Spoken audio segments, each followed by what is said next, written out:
We've got one exciting program for you today.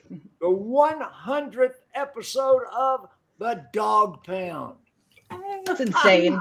And we've got the full Dawg Pound crew here, including April, who's got some technical issues, but April's coming on just a second.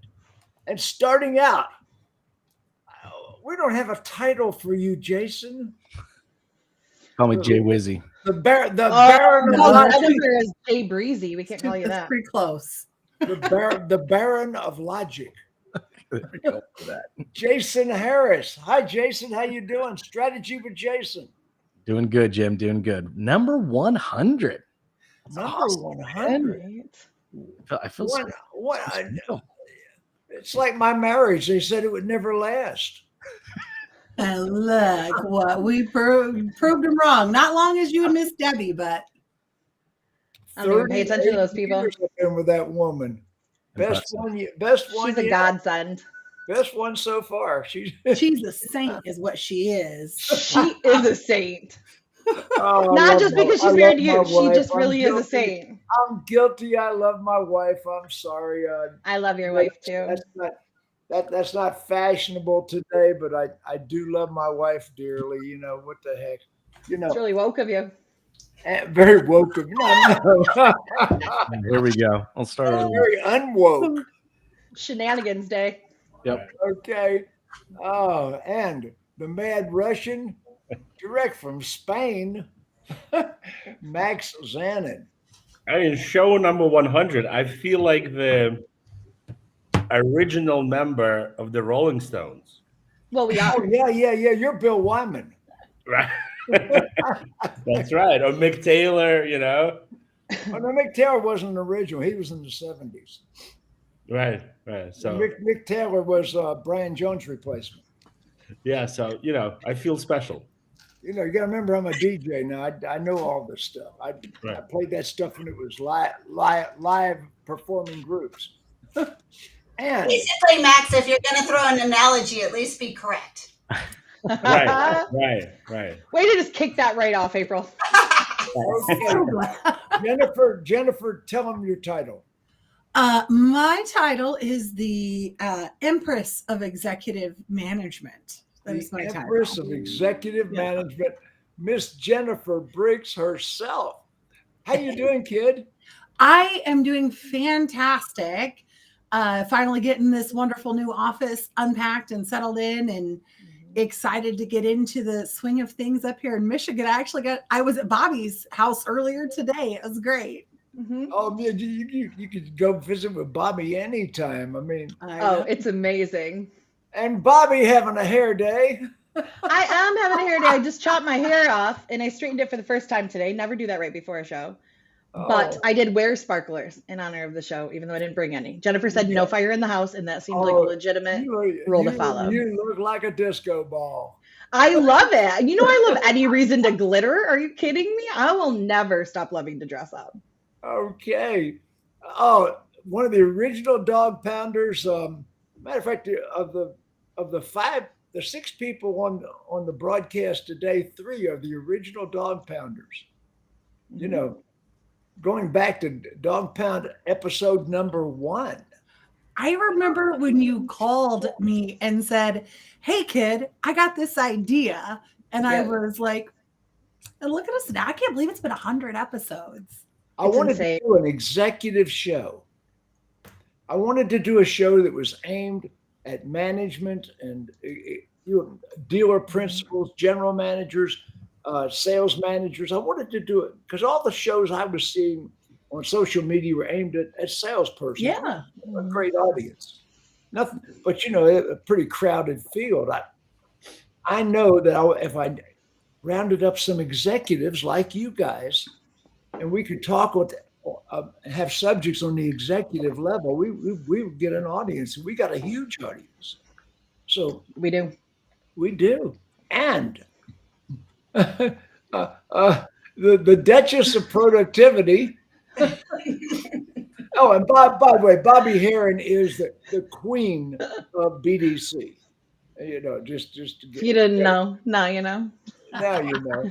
And the Duchess of Productivity, April Simmons, Horn Automotive Group. Hi, kid. Hey, I'm with Bobbie on sparkles. Like all things sparkle are important things. I always have to have my, as much sparkle as I can actually have. I love sparkle, so I'm in on that. I support you. Episode, that is something to be celebrated. I think, we talk a lot in automotive about, how hard it is to be consistent at anything.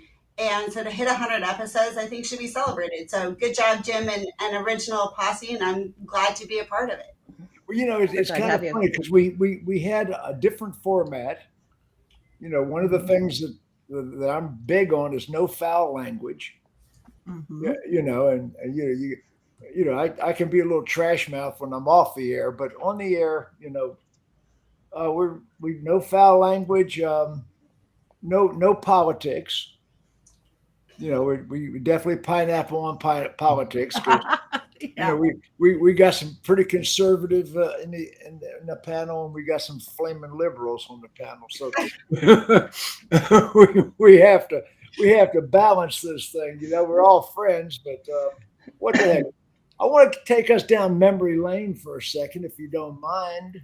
Oh, I love that.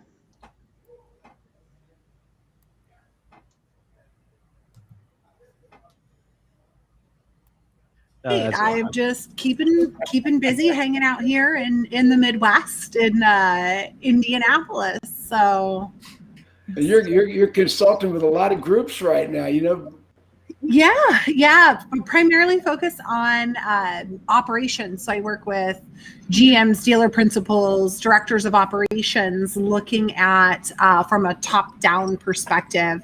I know that a lot of folks focus on training with the actual sales teams or BDC teams. Episode number 1, May 4th, 2021. I was having a good hair day that day. You really were. That looks great. So was I. Me now, too. The original Dawg Pound was Max Zanan, Bobbie Herron, Dave O'Brien from Quantum 5 was in the original Dawg Pound. He stayed with us for about 6 months, and then his business was just overwhelming. He moved on. Elise Kephart was one of the original Dawg Pounders, and Patrick O'Brien couldn't get his technology to work that day. Shocker. Yeah, but Patrick O'Brien couldn't get technology to work, but it was kind of interesting watching the crew here. And follow these steps and do this. And we've got BDC salespeople and service advisors standing at the dealership going, yeah, that all sounds really cool, but how in the heck do you want me to build trust and credibility via an email, via a phone call? How? Teach. Let's see what this does. Oh, we got a little lag there. Hang on a second. Oh, it's catching up. That means it was a hot tidbit that he was sharing. Was. All right.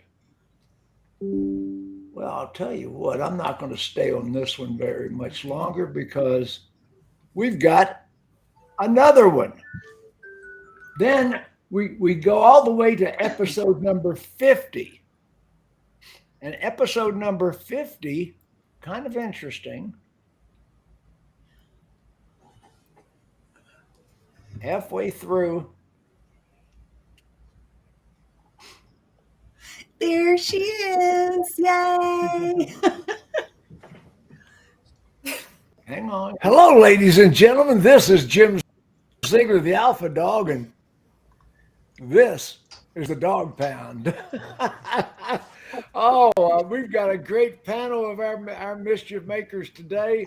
One of the chief new instigators in the dog pack is my friend April Simmons. Hello, April. Hello, Dawg Pound. How are we doing today? You are the Dawg Pound. I'm going to get feisty. I feel feisty today. We tend to bring that out in people. I have a tendency to draw that out, And direct from New York City, who says it ain't what it used to be, my friend Max Zanan. Hey, Max. Hey, Jim. Thank you for having me. And I finally have a buddy on the show who shares my views. That's right. I was Welcome, like, April. What? No, April shares my Fast view. forward. We can't have two curmudgeons on the same show. And Right. one of the most brilliant women in the automotive universe, my friend April Briggs. Oh, April. We know I don't share like that, okay? Brilliant I woman. don't think we'll handle She April has Briggs. been a general manager. She has been a clerk. She has been a get-ready technician. She's done every job in a dealership. And one of the premier general managers in the country, Berkshire Hathaway, Texas. Okay, I'm gonna leave it at that. But just to show you what we've done. One more. We arrived at such a status in the industry, and I was saying we wanted to reach executive managers. We wanted to move up. We wanted to have an image for the show that other shows did not have. And one thing we did that I thought was kind of cool. Here it comes.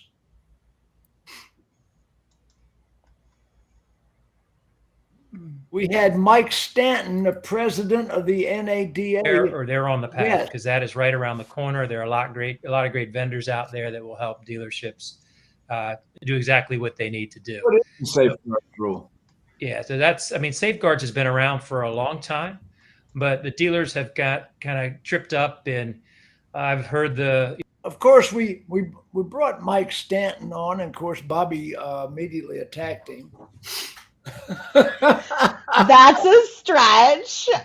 Instead, I like to say I have a good question. We had the Florida Dealers Association on last week, and Max attacked him. So You know what I'm saying? If you can't handle me, you can't handle Congress. So I was going to say, I really don't think anyone expects us to be a non-controversial group. that's a fact. No, And they no, still no, keep no, coming no. on. They still keep coming on and coming in. It sounds like some people will never be back. Jason Harris. Yes, sir. Now that you're a member of the Dawg Pound, you're officially on board. What is the most memorable thing that goes back to that struck you about the Dawg Pound? Most What was memorable your- thing. what was your I just first like impression? I like the diversity of the group. You know, we go into this all as friends, knowing that we're not necessarily going to agree on everything, but we're able to kind of maintain a level of professional disagreement. But still, you know, to April's word, get feisty. When it comes to topics that we're passionate about, it's rare to be in a place where everyone's passion is 100% acceptable. So it's definitely been very, very cool, and excited to be on this. 100's amazing. Jim, I've done a little over 700 podcasts, and this is the one that I look forward to every week. You know, I was just getting into this. People are like, "What are you doing?" "Oh, I'm going to go do my favorite thing. It's Tuesday. It's 2 p.m. I got to go do my favorite thing. I got to go do the Dawg Pound." Fun. You know, we are absolutely we've been through some panelists. Like I say, Elise Kephart was with us for a while. Dave O'Brien was with us for a while, and Patrick O'Brien. I don't think the father and son they knew it.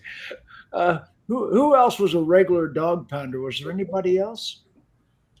I don't think so. I know, and Patrick wasn't on very often because he, like you said, he had those technology difficulties. But other than April and Jason being fantastic additions, maybe I don't recall.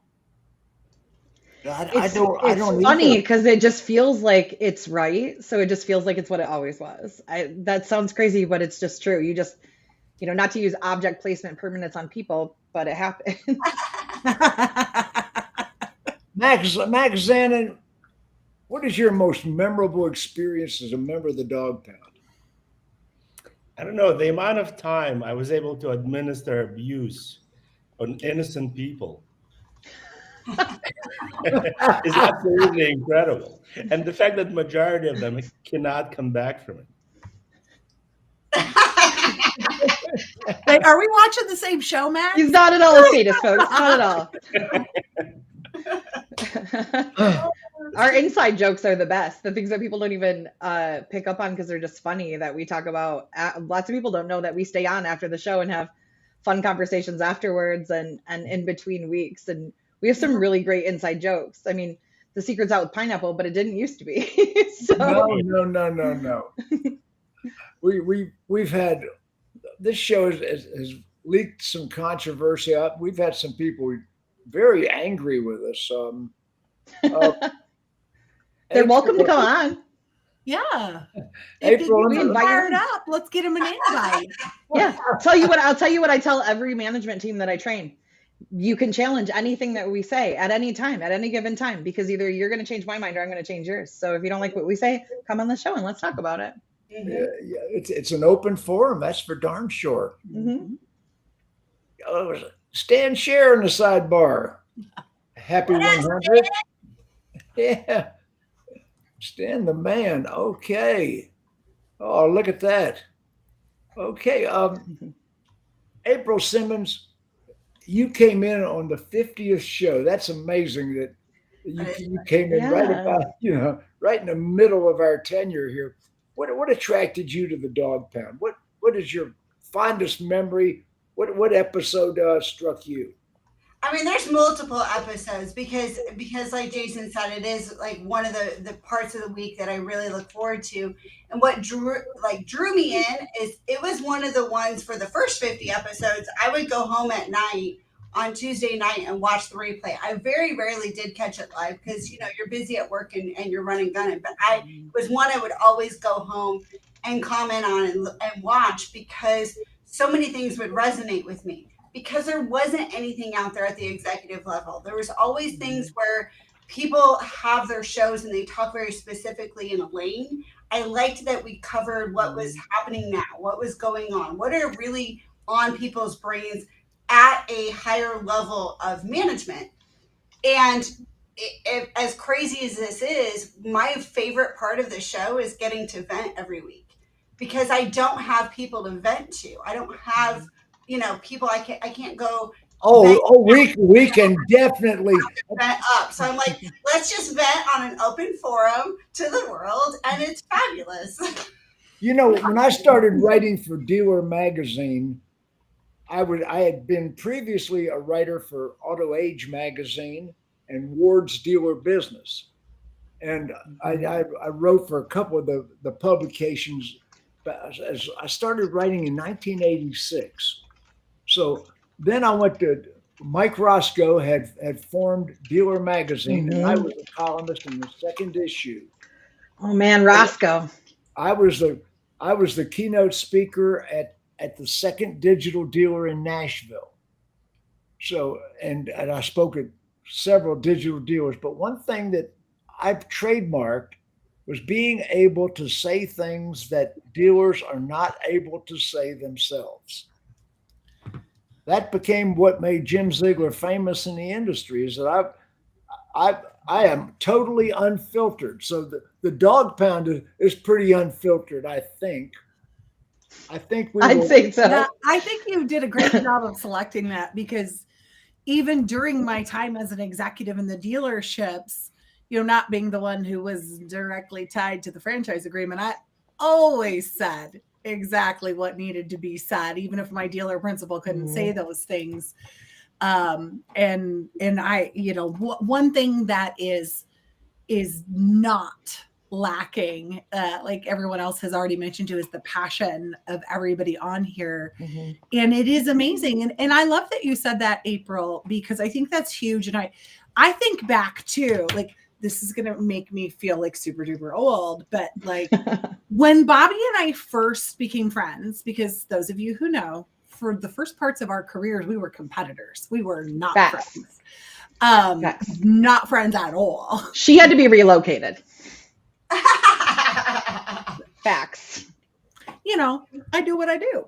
So, but it was amazing that I could pick up the phone and I could call her. And I remember that level coming back from a conference because broadcasts like this were not as prevalent back then. I mean, you had you had your magazines that you would get, whether it was Automotive News or Dealer Refresh or Dealer Success or Dealer Automotive Snooze. Automotive Snooze is they are never going to go to the depths of attacking that we If I see one more article talking about how good the agency model is, I might cancel my subscription. But what April's point is that you don't have anybody when you're in that management level and executive level in the dealerships. You don't have sounding boards. Bobbie and I were so lucky that I was relocated out of her market, so we could have that. And I remember coming back from a digital dealer, which I know a lot of people are getting ready to go right now. I can remember being so frustrated after being back in the store that first week. And the reason was, and I remember calling her and she was like, Jennifer, you've just spent 5 days with some of the smartest people in the industry, brainstorming and trading ideas. Of course, you're going to feel like you want to bang your head against the wall when you get back into the store. And I love that we give somebody a little taste of that every single week. Thank you for 100%, Jim. One thing I found out was the power of social media. When I felt, and this was my opinion, my opinion, that's some legal shit. Okay. My opinion was that TrueCar was abusing the dealers. My opinion was that TrueCar was definitely overreaching. So I went to social media and I put up a blog. I was also writing for the magazine. And I put up a blog that had 178,000 replies. And the president of TrueCar flew to Atlanta and begged me to back off. I mean, and I started to realize, hey, I remember that. Social media can definitely change the course of any part of the industry. We make a difference. And I'll tell you what, we have made difference on the Dawg Pound with major manufacturer decisions. I know that for a fact. Maybe they should watch a little closer. We can make a few more. Well, believe me, it's a good thing none of us are trying to own a franchise, people. Believe me, right now, Jim Farley is well, not that one. A box of popcorn watching this show. You know what? I love that. We're not going to talk about you this episode, Jim. I love that, though. I hope that he is. And I know that we know from viewership that he is. And I hope that they all are, because I like to believe that we all have such a varying opinion on different things. But we actually talk about what we hear from other people, what we see in the industry, our opinions versus what we read from all these different sources and what we're made aware of. And what a good way to kind of get an inside scoop, right? Like Jennifer said, I mean, I met Max through the show. I met April through the show. We all went to NADA, Max, who does not go to conferences. And we all met up for like a half an hour in the craziness, busyness of it so we could take some selfies together and hang out. But we have real friendships. We have real friendships. Do you remember how we met, Bobbie? Well, we officially met at Battle Plan, I think. But we met at NADA. Was it NADA or Digital Dealer? Well, it was a couple years before. But we officially met then. I met you at actually the NADA convention when I was speaking. Yes. You walked up after my speech, and I was doing a seminar on legal compliance that year. You know, from a layman's point of view, I did a seminar on legal compliance. That was in New Orleans. Oh, the year we got frozen. And then I saw you and Jennifer together at Internet Battle Plan Detroit at the MGM, yes, at the MGM Grand. Yep. And I want to. That was our debut together, also. By the way, was that Internet Battle Plan? Was that when you actually met each other? No. Well, no, that was our debut as the dynamic duo. Is what I was saying. We both had our teams at the conference. I had my whole team, almost my whole internet sales management team, because we had about 30 on our team at Feldman, and then Bobbie had a bunch of her folks from Garber there too. Yeah, so. I had my GMs. I was operations at the time. When I first met Max Zanan, I didn't like him. That surprises me because he's a really likable fellow. You know, he just radiates charisma. You just want to hug him right in the beginning. Hug him. Matter of fact, my good friend Ken Rosenfield, who's been on the show, he said, "Why don't you get Max Zanan on?" I said, "I don't like him." That is shocking because the first time you told me about Max, you had wonderful things to say about him. Same. Well, I come to find out he's not as bad as he looks. But let's be honest. Well, we is a also good had to guy. sell him because we used to vote people off the island and on the island before anybody could get on. There were several contestants to join the show that got knocked out. Round I one, have kicked round people two. off the show. I mean, I have canceled them. I got the control switch. People say, Ziegler, why do you always lean to this direction? Because I'm controlling the mouse. It's like the drop door that opens. I'm controlling the mouse. I got control of the show. I mean, I could turn people's microphones off and things. But I've turned Bobbie's microphone off and she had to hold up signs. Yeah, I'm not messing around. I will hold up a sign. I am not scared.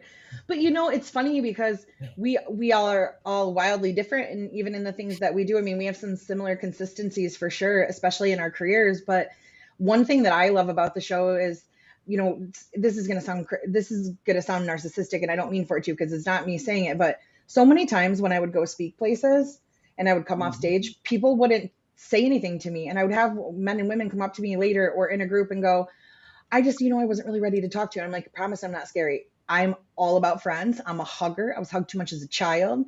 I love to collaborate and network and share. I don't see the people that I work with as competition across this country. Like, it's cool.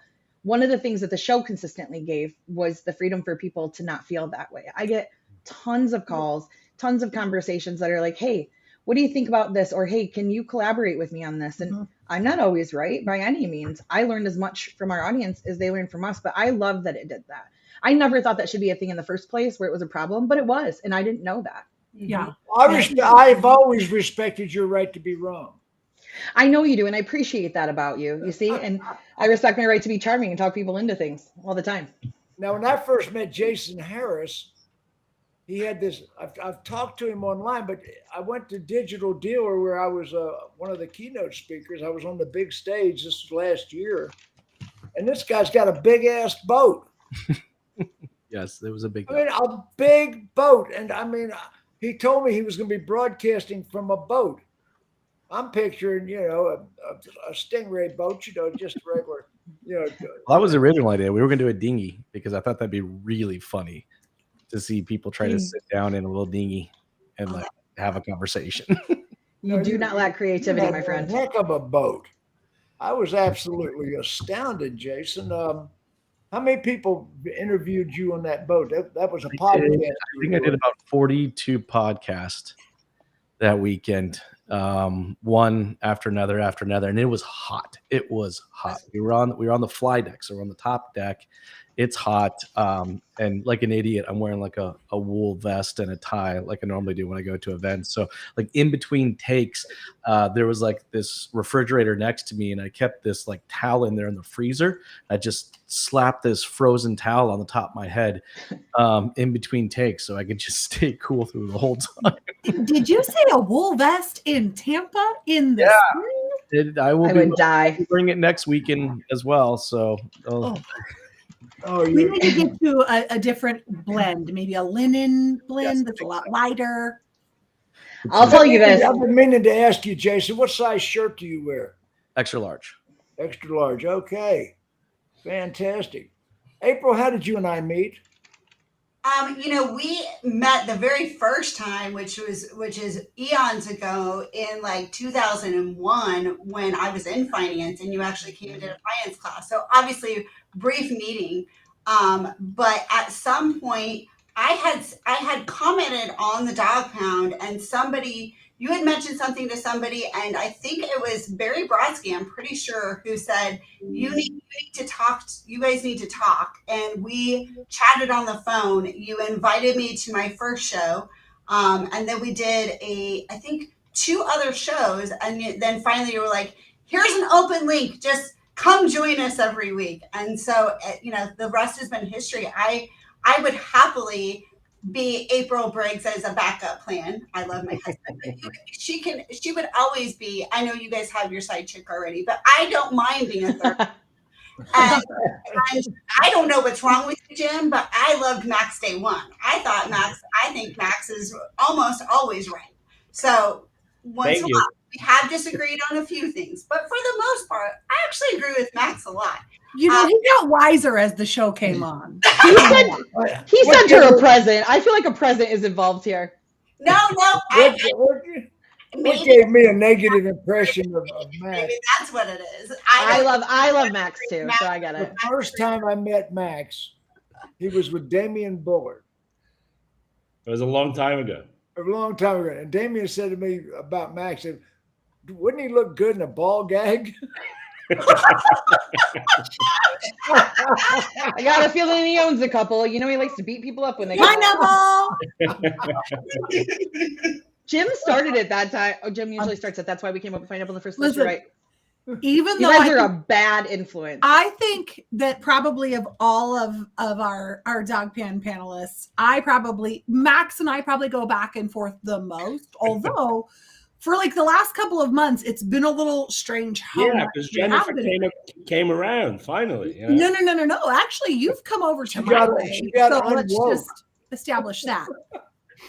We're still fighting over the boy crush versus the woke thing with Farley. Right. We'll figure it out. Flip a coin. But I gotta tell you guys, listen. I just read, right, unrelated to what we're talking about. General Motors plans to end production of its electric Chevy Bolt models by the end of this year. Small victories, right, Max? It's a mega failure, and nothing makes me happier than reading this type of news. Well, I can't believe we didn't make it through one show without talking about EVs. I can't believe I'm not shocked at all. Not even like a little bit, kind of. You know what I will tell you? Did you see where China has produced, and they're going to try to introduce it into the States, a $14,000 EV with 252-mile range? I mean, it must be heavily subsidized by the government. It's like everything else. We already have $14,000 EVs in this country. We call them golf carts. I was gonna say, did I miss something, Jim? Where did that stick? I need a golf cart. Actually, I'm glad you mentioned that. Oh, I will tell everybody though, if anybody's going to, and if anybody has an opportunity to attend a party thrown by Jason Harris, I don't care where you're at or what you're doing, skip it. We have had such great times at Jason's parties at different events, specifically the last one, that we rolled up to a concert that was the only event I wanted to go to for the entire thing, outside obviously of daily education and whatnot. But at night, it was like my go-to one. I was having such a good time that we rolled up to the concert and I didn't get off the bus. Like it was like 2 hours into the concert before I rolled off that bus, having the best time ever. Was there alcohol involved? Of course there was. But I'll tell you this, it was beer that I didn't like, and I still stayed. So it was on point. We know me and Bobbie actually met in Detroit. Mm-hmm. We did. I think we did a podcast the first day we met, didn't we? We did. We did a podcast. I had a van back then, and we did podcasts out of the van. Yep. I've done podcasts in a lot of weird places. Where were we? We were either. Oh, I remember where we were. Yeah, we were at a conference. We were at Rockstar. We were at Rockstar. What do you think was the number one broadcast we did as far as viewership, Bobbie? You got the stats. That's an unfair guess. I mean, that's definitely an unfair guess. I shouldn't guess that one since I have access to all the stats. So anyway, somebody else guess. We've had as many as 20,000 with the replays, and that's when we broadcast this show. This show is on 8 social channels. Yep. And you know we're on Restream, which I didn't realize Restream originally was Periscope. Mm-hmm. I didn't know that either. Yeah, Periscope transitioned into Restream. Yeah, king of reinvention up here. You guys might not know this, but like for the listeners, but Jim's like a ninja at technology. He calls me up like, we're going to use Restream. This is awesome. Look what I've learned. I'm like, I haven't even heard of this yet. Yeah. All the time. All the time. No, I don't know. He doesn't know technology. I'm bad at it. That's what he wants everyone to think. Exactly. Yeah. He's secret. Notice he never has any issues with his video, his mic, his Wi-Fi, except for that one time he got struck by lightning during the show. That's an act of God. That was crazy. That was crazy. I'm just an old guy that, you know. I'd love to know what some of the viewers' favorite episodes have been or topics have been so that we can focus on them in the future, or or even how did we meet? Anytime we talk about the manufacturers, anytime we talk about a manufacturer overreach or abuse of the dealers, Hashtag side chick right there. I'm a champion of the dealers, and I have been for many years. That, like I say, I'd be much richer if I was a criminal, and there's some criminal trainers training in the business right now. I mean, you know, that's why we all get along. That's our common core for every single one of us. Every single one of us defends a dealer, has been on the dealer side and defended. Yes. Has awards for it. Yeah. You know, if I can, I've defended the dealers when it was much to my professional detriment. You know, when it hurt me, like the True Car thing. I mean, the Federal Trade Commission came after me wholeheartedly about the True Car. They say I organized a national boycott. Wow. You shared truth.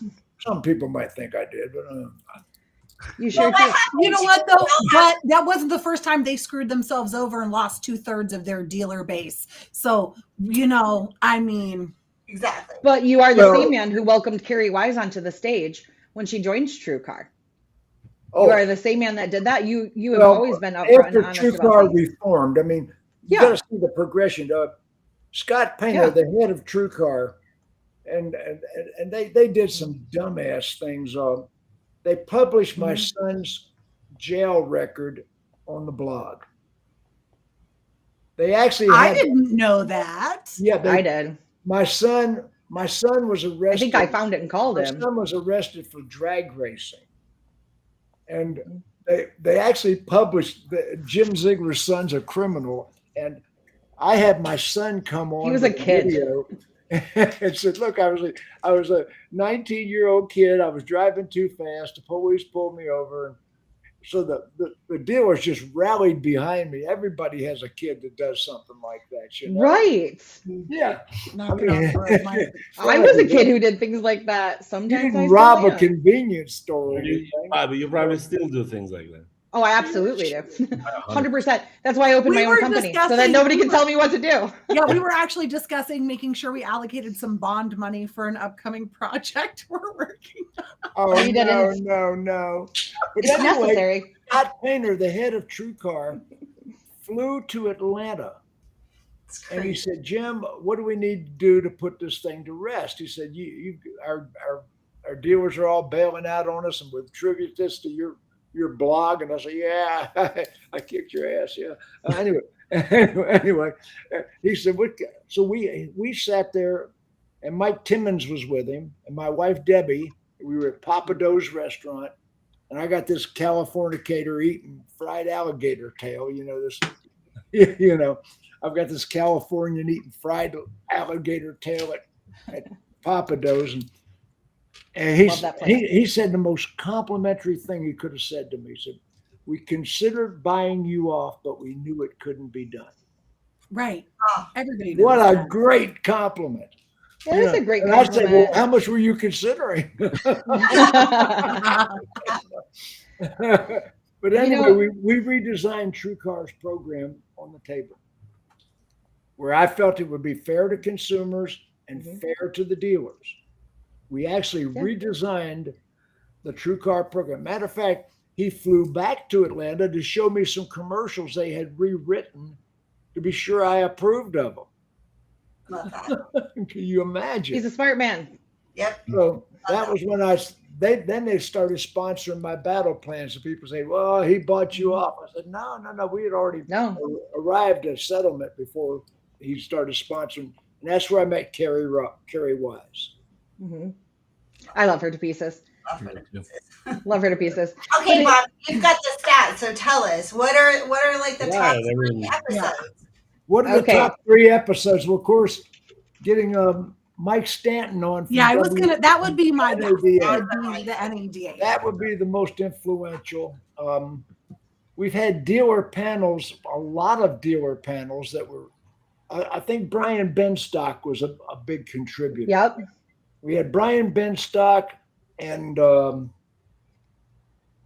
Brian. I'm trying to log in. I'm trying to log in to give exacts because I'm such a data nerd that I'm like, I can't just guess this. And Brian Benstock on the same edition. We had some.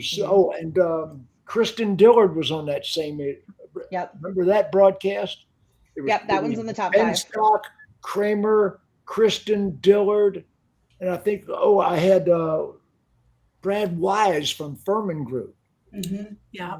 And I used to consult the Furman Group, big group down in Tampa, Florida. The one I with Matt consulted Lasco. them. I consulted and trained them for years. That 50th edition with April, where Matt Lasco was on that edition. Yep, that was one of the top 5. And I have trained it and consulted at Matt Lasco's store. I work with Matt Lasco, and he's one of the most progressive Ford dealers in the country as far as. No, he's always really I just recently talked to his operations director about potentially doing some things with them. So feel free to give him a call, give him a nudge. Oh, he is. Oh, hey, listen, I'm great friends with Matt Lasco. He's another one of these people that will say exactly what's on his mind. Mm-hmm. Most of the people we have on I think that's what people really like about the show. And I'm sure some people hate our show, and that's fine. If you watch us, you're contributing to our success. So thank you. But people like the show because there's such a wide dynamic of people and opinion and such real conversations. I mean, we've many times said, hey, wait, we shouldn't interrupt each other. Hey, wait, we shouldn't get so passionate. But you know what? Those are our most popular shows. We have a habit of talking over each other, and we got to stop that because it sounds like so much garbled noise when you look at the replays. So I'm going to translate that. So what everybody is saying is we aren't going to talk all the fluff and give you a bunch of BS. If you want the real deal, stats, opinions, execution, that's why people watch this show. I think there are a lot of broadcasts out there or publications even that are like, oh, let's feel good about it, or let's definitely make it a sales pitch all the way to the point that there's no actual value. Well, they have an agenda. Yeah. I mean, I think that's one of the biggest things that attracted me to, the Dawg Pound was that, it's not sponsored. We don't have things we can and cannot talk about. I mean, that's one thing that I've always, attempted to do. And I understand the expense of producing content like this at scale and not having sponsors. It's a very, very heavy toll. I'm paying that bill. I'm paying that bill. I don't think people realize how heavy of a toll that is, but it allows us to really, say what we need to say, for the betterment of this industry. It's, we don't come on here with agendas and, and ask you to sign up for our master class. You just said something really interesting, and I will continue this conversation. Nobody here is self-promoting.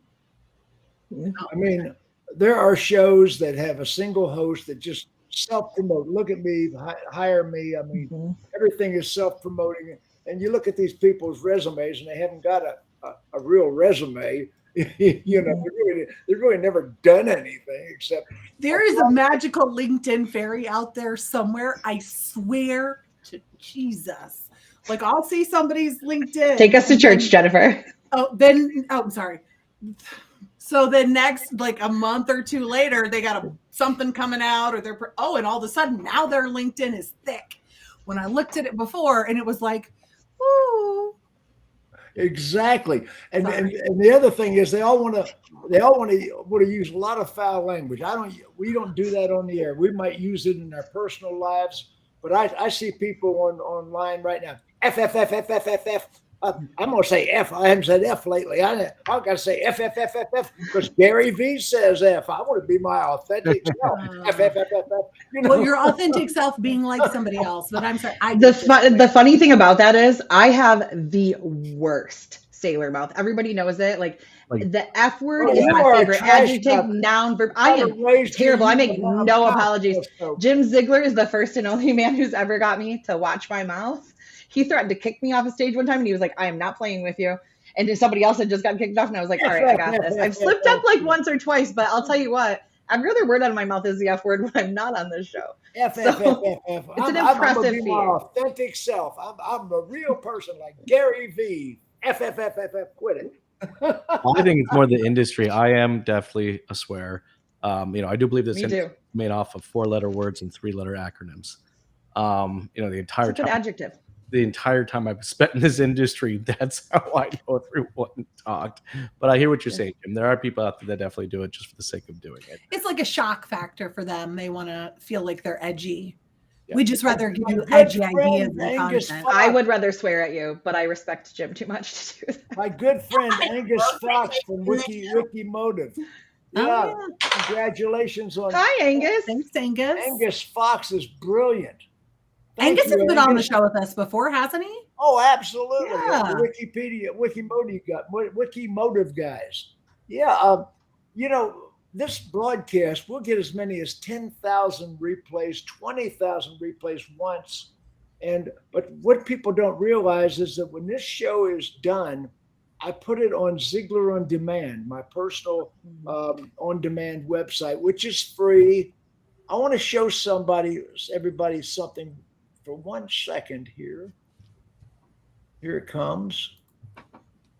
Okay, this is the back screen. The back screen on my broadcast. Insider secrets. All the videos are here. This is the back screen on Vimeo for Ziegler On Demand. Notice in the bottom left-hand corner, everybody sees I'm hiding my wrinkles as I lean in. Hang on. 120,000 views in the last 30 days. Everybody sees the little ticker in the side above the red dot. You see it? You see it, April? I have to look a little closer. That is it's kind of small the way the share screen works, but that is 120. It's a rolling 30 days. Every 30 days that it keeps rolling. Mm-hmm. So that was from March 26th to April 25th. We had 120,000 views of the videos. Now that is a view of at least 3 minutes. Yeah. And that's free content, free education, free learning, available to everybody. Isn't that wild? I mean, 120,000 views. That's not anyone. And if you want to see any of that, there's the website. You can see all that. Sales Manager School, F&I School, my General Manager School's on there. There's BDC content from Bobbie and Elise. Jennifer's on there. A lot of content, a lot of training on Ziegler On Demand, F&I School, Sales Manager School, and sales training, including my 2008 sales seminar in front of 300 people. Yeah. And I share that link because I will train a BDC or a sales team if the stores I'm working with ask me to, but that's not really what I do. I train managers and owners. And so when I have salespeople approach me while I'm on site, Jim, I'm giving them that link all the time. Yep. Because I'm so grateful that you put that together. That's another thing that I remember the day you called me and said, "Hey kid, I got this crazy idea." And to give that content and that knowledge away at no cost, because so many people are out there charging for just even a fraction of the type of topics that you've got on Ziegler On Demand. You've been in my F&I school. I have. Bobbie, you have. I have. April, you have, haven't you? Yep. Max is too proud. No, I have. I'm a student of the business. I will learn anything anybody will give me. And when you made that, you had made it available to us much, much earlier in time. But even now, I still go back in and rewatch things and look for specific items. I do it with all the content of everybody else. Guess what else? I now have podcasts on 3 podcast channels with my complete F&I school, my complete salesperson school, my complete sales manager school, Spotify, SoundCloud, and Apple. It cracks me up when people say to me that don't know you, Jim, they'll like have seen you somewhere and they're like, because it happens all the time, and they'll be like, he's just kind of like old school, right? And I'm like, are you insane? You're insane. The man is the master of reinvention. You got 3 podcast channels. We're on our 100th podcast episode. Conferences that always had new content. Like, it's crazy to me because it cracks me up every time. I'm like, wow, you're not paying attention. And that might be why you're having to have this conversation right now. Like, You got to pay attention in this industry. In Well, any and industry. one of the things that I love about the training, whether you're watching something that Jim's done a month ago or 10 years ago, it's all still relevant. And it's factual training. It's actual things to say and do. It's not and you all understand what I'm saying by this. It's not just the rah training. There's a lot of rah training. You're looking for real world. You know, surface training, there's a lot of surface training that's happening right now, and a lot of people are charging a lot for that surface training. But motivational seminars should be separate than training. Actually training somebody to do something and putting tools in people's tool belts. There's not very many people out there that can do that or are doing it. So to give it away for free, there's so much relevance there, and I think that we should recognize that and appreciate that because. Thank you. I didn't want to do an infomercial, but hey. Well, you're not trying to charge for it. We're just saying, hey, if you guys are watching, go and view the content. If you have people in your store, you want to view the content. Even if you're a person watching who goes, you know what, I bet I want to agree with him. How do you know if you haven't gone in and watched it yet? And if you can't 100 watch this in Dawg Pounds. whole pieces, you're insane. You don't have to agree with everything. Dawg Pounds are in there. All 100 Dawg Pounds are on this platform. Yeah, because it's not just Jim that's in there and the content on Ziegler on Demand. It's the Jim's content, these episodes, and all the interviews that he's done with people across the industry. Crazy good. Don't want to watch a demo? Go watch one of the ones he's done. I know. Just a pro tip, gatekeepers. Fantastic. One of the broadcasts I remember that we did that I really loved was when we had all the dealer association guys on, not one or two, but we had like 6 of them on. Yeah. I think Don Hall was on that show. Oh, Don Hall was Bob was on that show. Instigators. I really like Don Hall. I think it's Don and Bob both. That was one of my personal favorite episodes. I learned a lot, but I also appreciated that, you get the different perspectives across the country within that lane. And that was one of my favorite episodes just because we had so many different perspectives from the different states. And that was one of those moments for me that I really realized, wow, your opinion, April, is a lot driven by the fact that you live in this type of state. And I don't have the same challenges that other people have in other states. So isn't that cool? We have a 20 group, basically, a true 20 group that meets every week and really goes through things from all across our industry and not a bullcrap one, which I love about our show. Yep. Do you remember that when we had the Lenny Belavia, the attorney, and Jim Ganther on? Yep. Yes. Yeah, Ganther was just commenting on here too. Yeah, I do remember that. Ganther is the foremost compliance attorney in the country. Great guy. And Len Belavia, my personal attorney, by the way, who helped me with it when I got in with the Federal Trade Commission. Len Belavia represented me. With the Federal Trade Commission came after me for allegedly organizing a boycott of TrueCar, which I didn't organize. Well, maybe they shouldn't have organized to screw their clients over. Never did that. No, but anyway. I got in so much trouble for my comments about that when it happened. Oh golly! Well, they wrote me up in some magazine, some national magazine, and 60 Minutes interviewed me. It was pretty big. Yeah, I was a dealer at the time, and so I couldn't get into a lot of trouble. But I was screaming from the mountaintops, like, this doesn't work. But that goes to show you, like, you can make changes within an industry, within products, within things like that if you use your voice, if you're loud enough. Social media is powerful. Yeah. I have 150,000 friends and followers on social media. And, we're talking about LinkedIn. We're talking about Twitter. We're talking about Facebook. I am all over Facebook. We got a private secret group that really doesn't exist. No, we don't. No. I don't know what you're talking about. I don't know what you're talking about. Wait, what's black and brown and looks great on Max? That's James' question. Okay. Ganther's on the sidebar. Okay. I don't know. Today is my favorite Max t-shirt, though, by the way. Yes, it's a Rottweiler. I love it when he wears the Adapt or Die t-shirt after his book, and it's on a day where, like, he doesn't want to adapt to what I'm saying. I love that. Right. But listen, a Doberman. Wu-Tang is forever, right? This is what I'm talking about, people. This is real. This is real life. I can tell you that Jim has done this broadcast from a doctor's office. Like the one time that one of us was going to take over to do it, he still was on it. We've got Max coming in from Spain. If you can't catch one of these shows, I don't know what to tell you. From Spain. Jason's got a whole setup. He just looks like he's in a professional situation. April steps away from the dealership every week to contribute and do these things. Jennifer's in the middle of moving. She got Wi-Fi issues going on, just looking all beautiful. Sometimes, put her office together.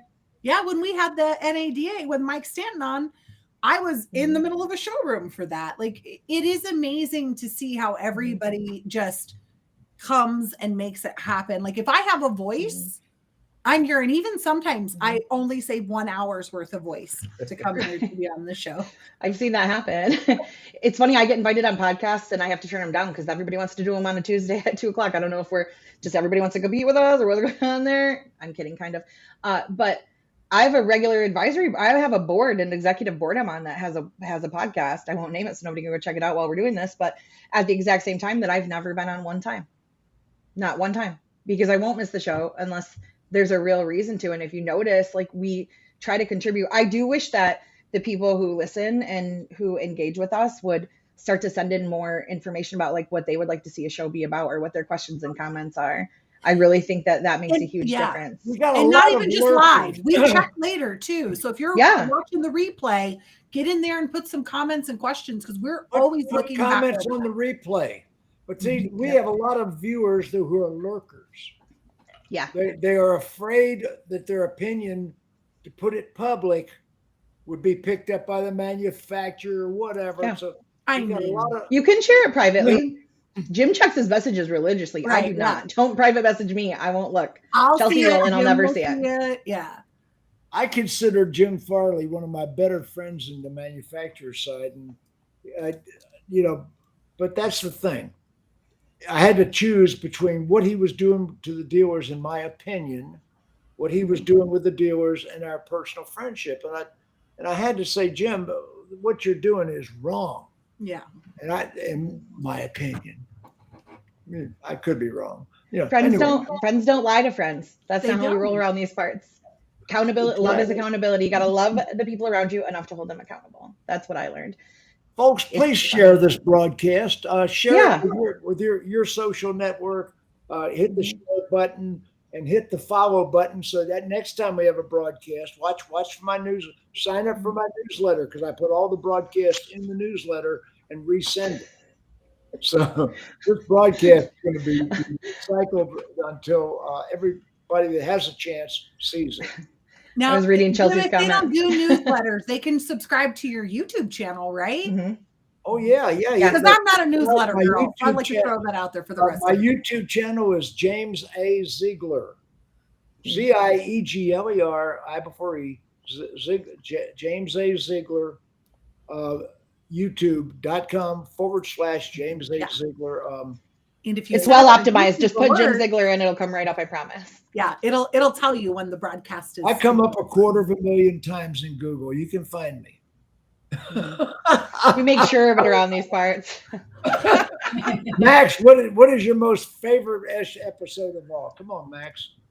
Listen, I don't know. I just feel that the show gets better every time.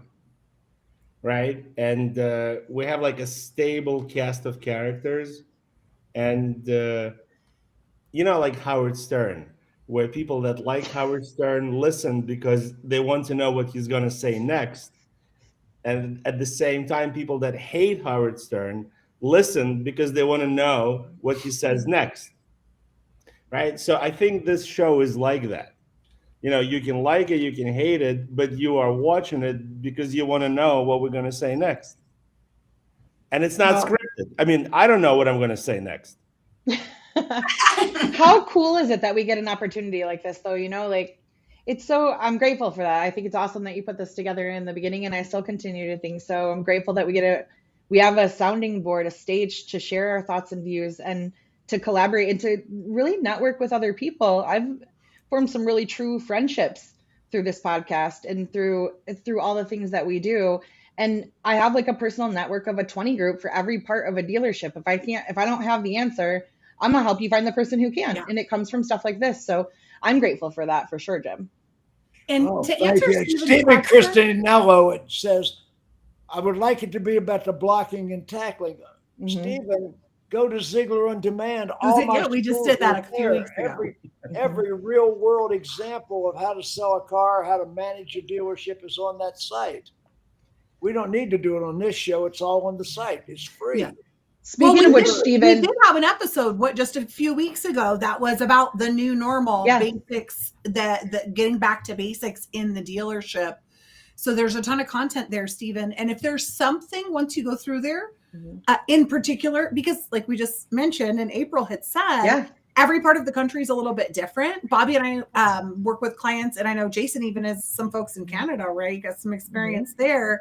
Max, who knows what part of the world he'll be in. I'm US, Canada, and Mexico over here. If you go through there, Stephen, and you don't see something in particular to the challenge you're dealing with in your store and your market, come back. Let's talk about it.